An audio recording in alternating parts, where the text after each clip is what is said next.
तो hi student, welcome to selection coaching. आज मैं बात करूंगा CHS 2021 के जो बच्चे हैं क्लास 6 एंड 9 के लिए, जो सेंट्रल हिंदू स्कूल है उनके बच्चों की मैं बात करूंगा।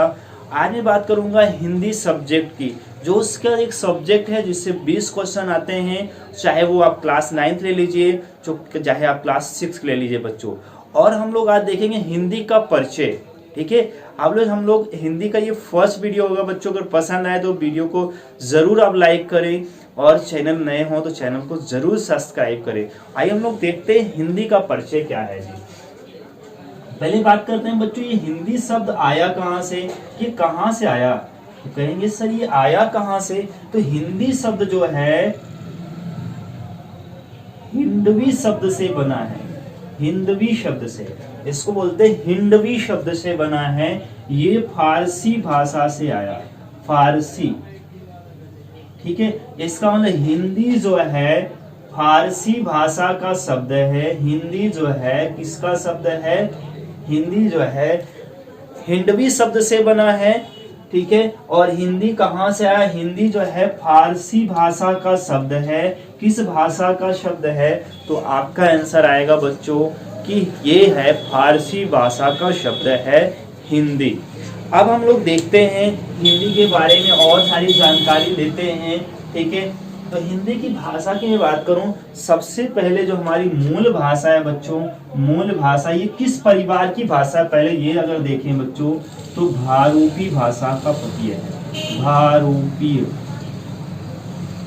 तो भारूपीय भाषा परिवार का ये शब्द है। भाषा परिवार की भाषा है, कौन सी है, हिंदी। हिंदी क्या है बच्चों, हिंदी जो है भारूपीय भाषा परिवार की भाषा है। कौन सी भाषा है, कहाँ की है, भारूपीय भाषा है। ठीक है, ये आपको समझ में आ गया किस परिवार की भाषा है। द्रविड़ भी होता है आपका, भारोपी भी होता है, तो वहां आप क्या लगाएंगे, भारोपी भाषा का ये क्या है, भाषा है हिंदी परिवार। ठीक है, तो ये बात आपको समझ में आ गई है। ठीक है, हिंदी का अगर मैं विकास देखूं, हिंदी का विकास देखूं बच्चों, हिंदी का विकास, विकास क्रम, तो सबसे पहले आया बच्चों, सबसे पहले आया संस्कृत,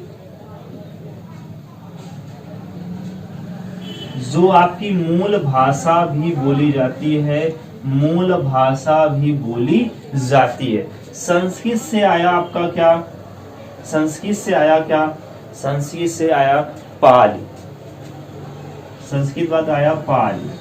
ठीक है, फिर क्या आया, इसको गौतम बुद्ध, जो गौतम या बौद्ध धर्म आप बोल सकते हैं, बौद्ध धर्म में अपनाया गया था।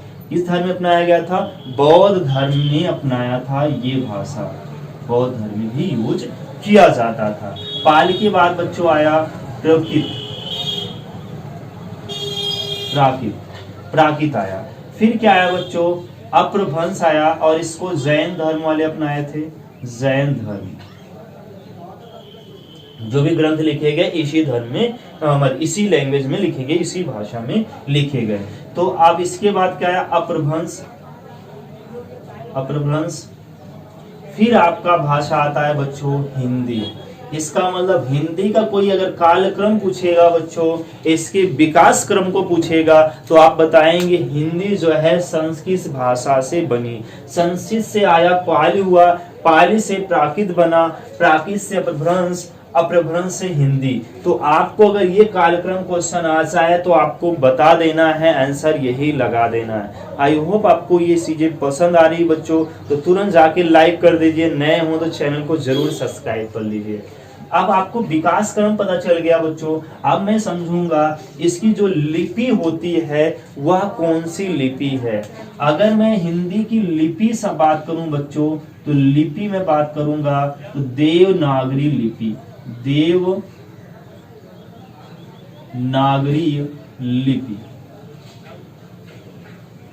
ये देवनागरी में लिखी जाती है और यह हमेशा बाएं से दाएं, बाएं से दाएं लिखी जाती है। बाएं से मतलब दाएं, जैसे हम लोग लिखते हैं इधर से इधर लिखे जाते हैं। तो ये हिंदी जो है किस लिपि की भाषा है, किस लिपि का बात है, तो हिंदी जो है देवनागरी लिपि में है। किस लिपि में है? देवनागरी लिपि। और देवनागरी लिपि किससे बना है? तो आप याद रखेंगे बच्चों, ब्राह्मी लिपि से। ब्राह्मी लिपि से, तो लिपि ब्राह्मी लिपि से इसका वो हुआ है। जो अशोक के अभिलेख थे बच्चों, ब्राह्मी लिपि में ज्यादातर लिखे गए हैं अशोक के अभिलेख। अशोक के अभिलेख सबसे ज्यादा किसमें लिखे गए हैं? तो ब्राह्मी लिपि में लिखे गए हैं। ब्राह्मी का ही रूप बदला है देवनागरी लिपि, और देवनागरी लिपि में ही हम लोग हिंदी को मानते हैं। तो आपसे सिंपल से क्वेश्चन यही पूछ सकता है बच्चों, हिंदी किस लिपि में लिखी गई है?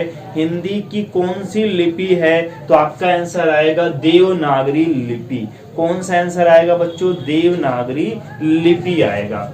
अब हमें बात कर रहा हूँ हिंदी की, इतनी चीजें हम लोग समझ चुके हैं, हिंदी के बारे में इतना हम लोग सीख चुके हैं। अब हम लोग देखते हैं बच्चों, हिंदी जो है वह क्या है? भारत की राजभाषा है। क्या है? राजभाषा है। ठीक है, हिंदी की क्या है? राजभाषा। हिंदी जो है क्या है? हिंदी जो है भारत की क्या है बच्चों? राजभाषा है। राजभाषा का मतलब क्या होता है? राष्ट्रभाषा अभी घोषित नहीं हो पाया है। राष्ट्रभाषा का मतलब होता है उस देश की बहुत सारी जनसंख्या, सबसे ज्यादा जनसंख्या हिंदी भाषा को बोलती हो, मतलब अधिकतर जनसंख्या। लेकिन यहाँ ऐसा नहीं है, भारत में ऐसा नहीं है। इसको राजभाषा का मतलब जो भी आधिकारिक कार्य किए जाएंगे, ठीक है, आधिकारिक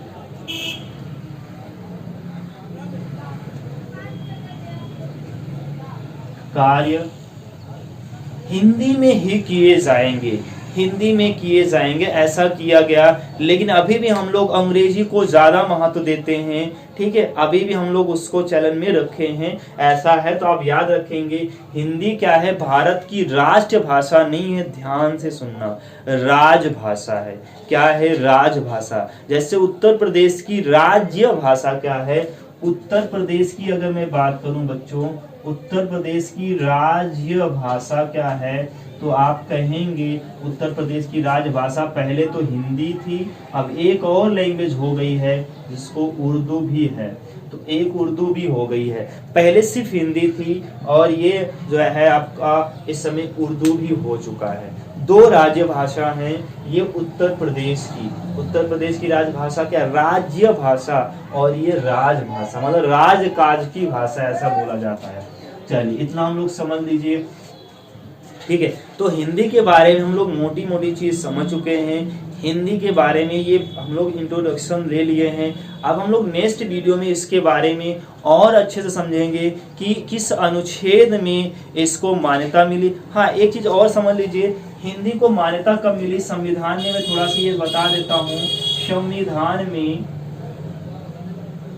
संविधान में मैं बात करूं बच्चों, तो आप इतना ध्यान से सुनिएगा, ठीक है, ध्यान से सुनिएगा। ये 14 सितंबर सन 1949 को हिंदी को राजभाषा के रूप में, जैसा कि भी चर्चा किए थे हम, राजभाषा के रूप में मान्यता मिली। क्या मिली बच्चों? मान्यता मिली। तो इसीलिए हर वर्ष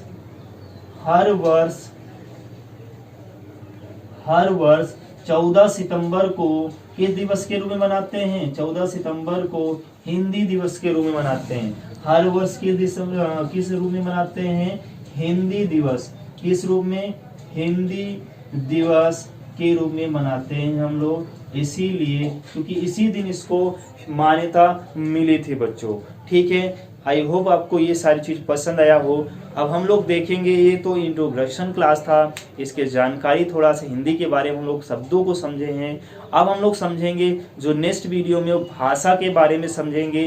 तो हिंदी की भाषा जो है, भाषा किसे कहते हैं, कितनी प्रकार की भाषाएं होती हैं, या हिंदी के किस अनुच्छेद में इसको मान्यता मिली है, या संविधान की किस भाग में है, भाषा जो है संविधान की किस अनुसूची में आता है, ये सारी जानकारी हम लोग नेक्स्ट वीडियो में देखेंगे। तो यहाँ तक था ये वीडियो। बाय बाय, मिलते हैं एक ऐसे इंटरेस्टिंग वीडियो के साथ, मिलते हैं नेक्स्ट वीडियो के साथ। Thank you.